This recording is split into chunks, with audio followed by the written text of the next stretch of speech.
we need to be making disciples of people. So how are we going to be effective in that? People I've talked to says that the church needs to change with the times because culturally things have moved, and so the church needs to keep in time with the current era and the way of thinking. I've written down here where they say the church needs to change with the times. I've written down these times should be changed by the church. That actually we should be presenting something that changes how people think and how they behave.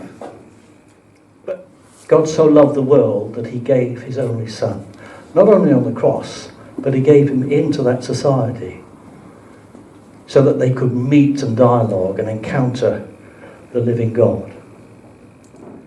So don't despise the day of small beginnings. That all of us can play our part. And what might be only a seed that is planted in somebody's life, because it's what Paul says to Corinthians, I planted the seed, and he said, I planted the seed. But God gave the growth. And that's our responsibility in sowing and reaping, to take every opportunity to plant a seed of the truth and plant a seed of the life of Jesus here. And the Holy Spirit will take that and water it and produce the fruit of righteousness. So if we want to sow the seed of God's gospel in this area, it's up to us. Relationship is important. Because I had built up a relationship over time with these people who were Christians, and with Rob in particular, it eventually led to me becoming a Christian. So relationship is important. I'll ask you two things. First of all, do you feel inadequate about doing that? And I hope the answer is yes. Because you are. Yes? You can't do it. But we're not called to do it on our own. At the end of that passage that we read, Paul says this, as God's fellow workers. So he's not just sending us out on our own and saying go and get on with it, because we will fail miserably. But he is working with us. We are channels of the Holy Spirit, that God will work through us into the lives of the people around us. The other problem that people have with this is, what about when I mess it up? What about when I get it wrong?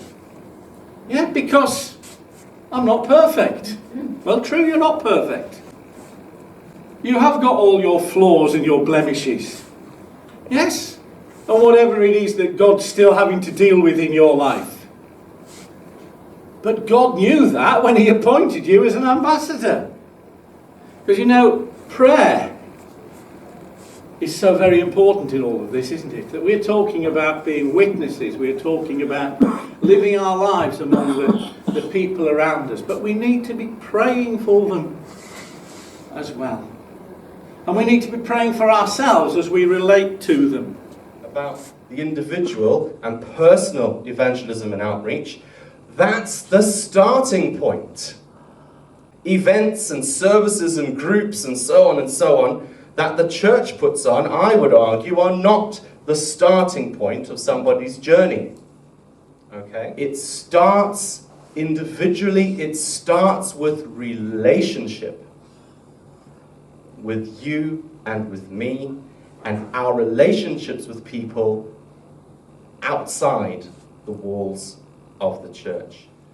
And in this parable, in this story, we are the farmers. Okay? And what is the farmer's job? To go out and to scatter the seed. That's it. That's the farmer's job. Go out and scatter the seed. Okay? Just so. It doesn't matter. The farmer's role is to scatter. All right? Our job is to be obedient to God and simply scatter the seeds. Sow God's love and goodness wherever we go. Because we can't change that person's heart, but we know the one who can. We have got to pray. And praying is such a vital part of all of this sowing, reaping, keeping. Prayer is a foundational aspect. It's so important. There is power in invitation. People are much more likely to come along if they know someone and they're invited. Okay? Sowing is up to us. We have the seeds. Okay? We have our faith, we have our lives.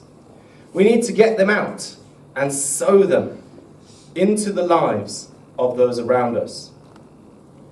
Jesus is the one who brings a person to the place where they're ready to make a decision for him by changing the condition of their hearts and drawing them to himself. Only Jesus saves, not us.